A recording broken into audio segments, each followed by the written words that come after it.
CK ടോക്സിന്റെ മറ്റൊരു football ടോക്കിലേക്ക് എല്ലാവർക്കും ഒരിക്കൽ കൂടി സ്വാഗതം. ഈ ഒരു വീഡിയോയിൽ നമ്മൾ പ്രധാനമായിട്ടും ചർച്ച ചെയ്യാൻ പോകുന്നത് കേരള ബ്ലാസ്റ്റേഴ്സിനോടനുബന്ധിച്ചുള്ള ഏറ്റവും സുപ്രധാനമായിട്ടുള്ള 3 അപ്ഡേറ്റുകളാണ്. ഒന്നാമത്തെ ഒരു അപ്ഡേറ്റ് എന്നുള്ളത് കേരള ബ്ലാസ്റ്റേഴ്സ് എഫ്സിയുടെ സൂപ്പർ മലയാളി താരമായ രാഹുൽ KP കുറിച്ചാണ്. ഇനി രണ്ടാമത്തെ ഒരു അപ്ഡേറ്റ് എന്നുള്ളത് കേരള ബ്ലാസ്റ്റേഴ്സ് എഫ്സിയുടെ ഈ ഒരു ISLന്റെ 11ാമത്തെ സീസണിലേക്കുള്ള ഒരു ഫോറിൻ സൈനിങ്ങിനെ കുറിച്ചുമാണ്.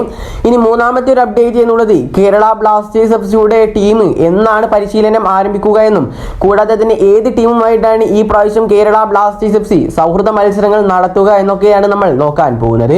അപ്പോൾ ഏതായാലും ഈ ഒരു 3 അപ്ഡേറ്റുകളിലേക്ക് കടക്കുന്നതിന് മുമ്പായിട്ട് നിങ്ങൾ ഇതുവരെ ഈ ചാനൽ സബ്സ്ക്രൈബ് ചെയ്തിട്ടില്ല എങ്കിൽ ഇതുപോലുള്ള കൂടുതൽ ബ്ലാസ്റ്റേഴ്സ് വാർത്തകൾ ലഭിക്കുവാൻ വേണ്ടി ഈ ചാനൽ എല്ലാവരും സബ്സ്ക്രൈബ് ചെയ്ത് ബെല്ലൈക്കൻ എനേബിൾ ചെയ്തു വെക്കുവാൻ ശ്രമിക്കുക. നമുക്കറിയാം, ഇന്ത്യൻ സൂപ്പർ ലീഗ് സീസണിന്റെ അടുത്ത ISLന്റെ 11ാം സീസണിലേക്ക് വേണ്ടി ഒരുങ്ങുന്ന കേരള ബ്ലാസ്റ്റേഴ്സ് എഫ്സി നിലവിൽ ISLന്റെ ട്രാൻസ്ഫർ മാർക്കറ്റിൽ വളരെയധികം സജീവമാണ് എന്നുള്ളത്. പുതിയ പരിശീലകനായ മിഗായൽ സ്റ്റേറെ എത്തിച്ചതിന് ശേഷം ബ്ലാസ്റ്റേഴ്സ് ഒരുപാട് താരങ്ങളെ റിലീസ് ചെയ്തിട്ടുമുണ്ടായിരുന്നു.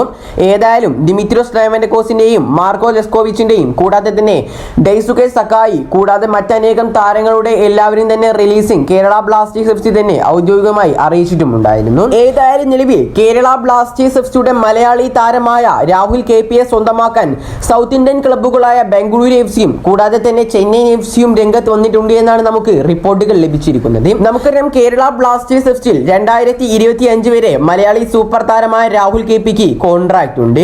ഏതായാലും വളരെ മികച്ച ഒരു ട്രാൻസ്ഫർ തുക നൽകിക്കൊണ്ടായിരിക്കും സൗത്ത് ഇന്ത്യൻ ക്ലബ്ബുകൾ ഈ ഒരു താരത്തെ ടീമിലേക്ക് എത്തിക്കുക എന്നാണ് ആ ഒരു റിപ്പോർട്ടിൽ പറയുന്നത്. സ്വന്തമാക്കാൻ ഏറ്റവും കൂടുതൽ ചാൻസ് ഉള്ള ക്ലബ്ബുകളാണ് നമ്മൾ പറഞ്ഞിട്ടുള്ളത് ചെന്നൈ എഫ്സിയും ബംഗളൂരു എഫ്സിയും. ഇത് കൂടാതെ തന്നെ ചെന്നൈ എഫ്സി ഈ ഒരു രാഹുൽ KP എന്ന സൂപ്പർ താരത്തെ ഇതിനോടകം തന്നെ ടീമിലേക്ക് എത്തിച്ചു എന്നും അഥവാ സൈൻ ചെയ്ത് കഴിഞ്ഞിട്ടുണ്ട് എന്നും 2026 വരെയാണ് താരത്തിന്റെ ചെന്നൈ എഫ്സിയിലെ കോൺട്രാക്ട് എന്നൊക്കെ പറഞ്ഞിട്ടുള്ള റൂമറുകളും പുറത്തേക്ക് വന്നിട്ടുണ്ടായിരുന്നു. ഏതായാലും ഈ ഒരു താരത്തെ കുറിച്ചുള്ള കൺഫേംഡ് ന്യൂസ് ഇതുവരെ പുറത്തേക്ക് വന്നിട്ടില്ല. വരും ദിവസങ്ങളിൽ പുറത്തേക്ക് വരും എന്ന് തന്നെയാണ് നമ്മൾ പ്രതീക്ഷിക്കുന്നതും. അതോടൊപ്പം ചിലപ്പോൾ ബ്ലാസ്റ്റേഴ്സിലെ സൂപ്പർ താരമായ മിലോസ് റിൻസിച്ചിന്റെയും ക്വാമി പെപ്പറയുടെയും റിലീസിംഗ് ചിലപ്പോൾ ഉണ്ടാവാൻ ചാൻസ് ഉണ്ട് എന്ന തരത്തിലുള്ള റിപ്പോർട്ടുകളും പുറത്തേക്ക് വന്നിട്ടുണ്ട്. ഇനി അടുത്തൊരു അപ്ഡേറ്റ് എന്നുള്ളത് കേരള ബ്ലാസ്റ്റേഴ്സ് എഫ്സിയുടെ ഒരു ഫോറിൻ സൈനിങ്ങിനെ കുറിച്ചാണ്. പക്ഷേ ഒരു സൂചന മാത്രമാണ് ഇപ്പോൾ നമുക്ക് ലഭിച്ചിട്ടുള്ളത്. ഏതായാലും ഈ ഒരു റിപ്പോർട്ട് പുറത്തേക്ക് വിട്ടിട്ടുള്ളത് ട്രാൻസ്ഫർ മാർക്കറ്റ് ലൈവ് എന്നുള്ള ഒരു എക്സ് അക്കൗണ്ട് ആണ്. ആ ഒരു റിപ്പോർട്ടിൽ പറയുന്നത് കേരള ബ്ലാസ്റ്റേഴ്സ് എഫ്സി യൂറോപ്പിൽ നിന്നുള്ള ഒരു കളിക്കാരനെ സൈൻ ചെയ്യുന്നതിന്റെ വക്കിലാണ് ഇപ്പോൾ എന്നാണ്. കൂടാതെ തന്നെ ഈ ഒരു സൂപ്പർ താരത്തിന്റെ പേര് ഇതുവരെയായിട്ട് നമുക്ക് ലഭ്യമായിട്ടില്ല എന്നും ഈ ഒരു റിപ്പോർട്ടിൽ പറയുന്നുണ്ട്. അതോടൊപ്പം തന്നെ ഈ ഒരു യൂറോപ്യൻ താരം സെന്റർ ഫോർവേഡ് ആയിട്ടും കൂടാതെ തന്നെ സെന്റർ മിഡ്ഫീൽഡർ ആയിട്ടും കളിക്കാൻ കെൽപ്പുള്ള താരം കൂടിയാണെന്ന് ഈ ഒരു റിപ്പോർട്ടിൽ പറയുന്നുണ്ട്. ഏതായാലും നമുക്ക് കാത്തിരിക്കാം ഈ ഒരു സൈനിങ്ങിന് വേണ്ടിയിട്ട്. ഇനി അടുത്തൊരു അപ്ഡേറ്റ് എന്നുള്ളത് കേരള ബ്ലാസ്റ്റേഴ്സ് എഫ്സിയുടെ ട്രെയിനിങ്ങിനോടനുബന്ധിച്ചുള്ളതാണ്.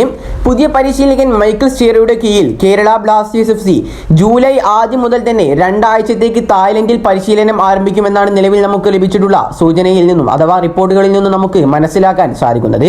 കൂടാതെ തന്നെ ISL സീസണിന്റെ 11ാം സീസണിന് മുന്നോടിയായിക്കൊണ്ട് ഡ്യൂറന്റ് കപ്പിനും തയ്യാറെടുക്കുന്ന ടീം മുൻനിര തായ് ക്ലബ്ബുമായി പ്രായ ഗ്രൂപ്പുകളുമായി സൗഹൃദ മത്സരങ്ങൾ അവിടെ വെച്ച് കളിച്ചേക്കുമെന്നും ഈ റിപ്പോർട്ടിൽ പറയുന്നുണ്ട്. ഏതായാലും നിലവിൽ ഇപ്പോൾ എല്ലാ ബ്ലാസ്റ്റേഴ്സ് ആരാധകരും കാത്തിരിക്കുന്നത് കേരള ബ്ലാസ്റ്റേഴ്സ് എഫ്സിയുടെ ഭാഗത്ത് നിന്നും ഒരു സൈനിങ് കാണാൻ തന്നെയാണ്. അതുകൊണ്ട് തന്നെ അധികം ലാഗ് ഒന്നുമില്ലാതെ കുറച്ച് ദിവസങ്ങൾക്കാവും തന്നെ അഥവാ ഒരാഴ്ചത്തോടു കൂടി ഒരു സൈനിങ് ഉണ്ടാവുമെന്ന് തന്നെയാണ് പ്രശസ്ത മാധ്യമ പ്രവർത്തകനായ അഥവാ കായിക മാധ്യമ പ്രവർത്തകനായ മാർക്കസ് മാർഗുല അടക്കമുള്ള വലിയ മാധ്യമങ്ങൾ റിപ്പോർട്ട് ചെയ്തിട്ടുള്ളത്. അതുകൊണ്ട് തന്നെ അധിക ദിവസമൊന്നും നമുക്ക് കാത്തിരിക്കേണ്ടി വരികയില്ല. വരും ദിവസങ്ങളിൽ തന്നെ ബ്ലാസ്റ്റേഴ്സിന്റെ ഭാഗത്ത് നിന്നും ഒരു സൈനിങ്ങിന്റെ ഒഫീഷ്യൽ റിപ്പോർട്ട് പുറത്തേക്ക് വരും എന്ന് തന്നെയാണ് നമ്മൾ പ്രതീക്ഷിക്കുന്നത്. ഏതായാലും ഈ ഒരു 3 അപ്ഡേറ്റുകളെ കുറിച്ചുള്ള നിങ്ങളുടെ അഭിപ്രായങ്ങൾ നിങ്ങൾ താഴെ കമന്റായി രേഖപ്പെടുത്തുക. അതേപോലെ തന്നെ നിങ്ങൾക്ക് ഇതുപോലുള്ള കേരള ബ്ലാസ്റ്റേഴ്സിനെ കുറിച്ചും ISLനെ കുറിച്ചുമുള്ള അപ്ഡേറ്റുകൾ എത്രയും പെട്ടെന്ന് ലഭിക്കുവാൻ വേണ്ടി ഈ ചാനൽ എല്ലാവരും സബ്സ്ക്രൈബ് ചെയ്ത് ബെല്ലൈക്കൻ എനേബിൾ ചെയ്തു വെക്കാൻ കൂടി ശ്രമിക്കുക. അപ്പോൾ അടുത്തൊരു അപ്ഡേറ്റുമായി വീണ്ടും വരാം. Good bye.